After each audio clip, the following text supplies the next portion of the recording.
பார்த்திபன், இந்த petrol diesel விலை உயர்வுக்கு பல்வேறு தரப்பில் தொடர்ந்து கண்டனங்கள்லாம் தெரிவிக்கப்பட்டு வருது. அந்த வகையில் நம்மளுடைய தமிழ்நாடு முதலமைச்சர் விஜய் கூட என்ன சொல்லியிருக்காருன்னா, இந்த பெட்ரோல் டீசல் விலை உயர்வை மத்திய அரசு உடனடியாக திரும்ப பெறணும்னு கூட அவர் வலியுறுத்தி இருக்காரு. இது மட்டும் இல்லாமல் 5 மாநிலங்களில் சட்டமன்ற தேர்தல் முடிஞ்சதுக்கு அப்புறமா இந்த விலை உயர்வு செய்யப்பட்டு இருக்கணும் அவர் ஒரு குற்றச்சாட்டை கூட முன்வைத்திருக்கிறார். பார்த்திபன் அவர் மட்டும் இல்லை, தொடர்ந்து பல்வேறு தலைவர்கள், நம்முடைய முன்னாள் முதலமைச்சர்கள் மு.க. ஸ்டாலின் அவர்களும் எடப்பாடி பழனிசாமி அவர்களுமே கூட இந்த விலை உயர்வுக்கு எதிராக தங்களோட கண்டனத்தை பதிவு செஞ்சிருக்காங்க.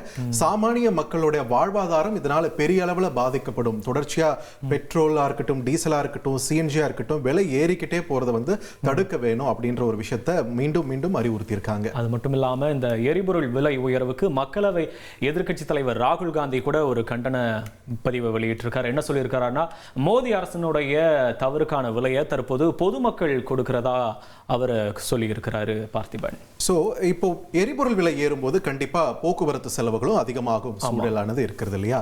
இப்போ ஒரு அரசு போக்குவரத்து கழகத்தில் இருக்கக்கூடிய வாகனங்களை நம்ம பயன்படுத்துறோம், பேருந்தை பயன்படுத்துறோம் அப்படின்னா இந்த பிரைஸ் ரைஸ் ஷாக் அப்படின்றத அரசு ஏத்துக்கும். ஆனா ஆம்னி பேருந்து உரிமையாளர்களால என்ன பண்ண முடியும்?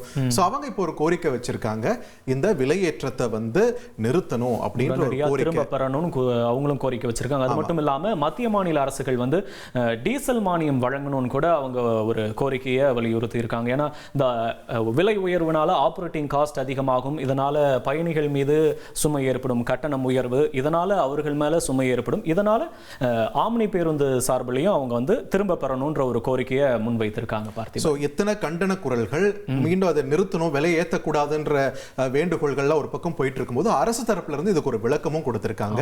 மத்திய அமைச்சர் கிரண் ரிஜிஜு இதை பத்தி பேசியிருக்காரு. என்ன சொல்றாரு? நமக்கு எல்லாம் தெரிஞ்ச காரணம் தான், மேற்காசிய போர் காரணமா இப்போ ஒரு பதற்றமான ஒரு சூழல் இருக்கு, சர்வதேச அளவுல கச்சா எண்ணெய் விலையும் உயர்ந்திருக்கு, அதனாலதான் வேற வழி இல்லாம நாங்க ஏத்திட்டோம். மற்ற நாடெல்லாம் பாருங்க 20% இருந்து 100% வரைக்கும் உயர்ந்திருக்கு மற்ற நாடுகள்னு அவர் குறிப்பிட்டிருக்காரு.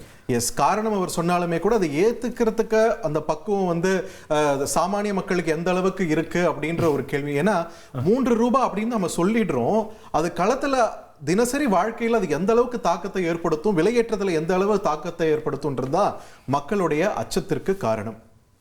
ரைட், இந்த நிலையில ஒரு நல்ல செய்தி என்னன்னா, ஹார்முஸ் ஜலசந்தி திறக்கப்பட்டிருக்கு அப்படின்ற ஒரு நல்ல செய்தி. அதோட ஐக்கிய அரபு அமீரகம் போயிருந்தாரு பிரதமர் நரேந்திர மோடி. 6 நாட்கள் பயணமா 5 நாடுகளுக்கு நம்மளுடைய பிரதமர் நரேந்திர மோடி பயணம் மேற்கொண்டு இருக்கிறார். அதனுடைய முதற்கட்டமா பார்க்கும்போது ஐக்கிய அரபு அமீரகத்தில் இருக்கக்கூடிய அபுதாபிற்கு நம்மளுடைய பிரதமர் நரேந்திர மோடி சென்று இருக்கிறார். அங்க போனவர் இந்தியாவுக்கு தடையற்ற எல்பிஜி விநியோகம் மற்றும் பெட்ரோலிய இருப்புகளை உறுதி செய்ய ஒரு ஒப்பந்தத்தையும் மேற்கொண்டு இருக்கிறார். பார்த்திபன், எஸ், எல்பிஜிக்காக தானே நம்ம காத்துட்டு இருக்கோம். அதுவும் நம்ம மாநிலத்துல 6 ஃப்ரீ சிலிண்டர் தருவாங்களாமே எப்போன்னு வேற பெரிய ஒரு கூட்டமே காத்துக்கிட்டு இருக்கு. சோ சீக்கிரம் அனுப்புங்க உங்க எல்பிஜின்னு சொல்லிட்டு தான் ஆவலா பார்த்துட்டு இருக்கோம் இந்த சந்திப்பை தொடர்ந்து. இனி செல்லும் இடமெல்லாம் செய்தி. தந்தி டிவியின் வாட்ஸ்அப் சேனலை ஃபாலோ பண்ணினா செல்ல இருக்கும் இடமெல்லாம் செய்தி. இதோ QR கோட், இப்பவே ஸ்கேன் பண்ணுங்க, ஃபாலோ பண்ணுங்க.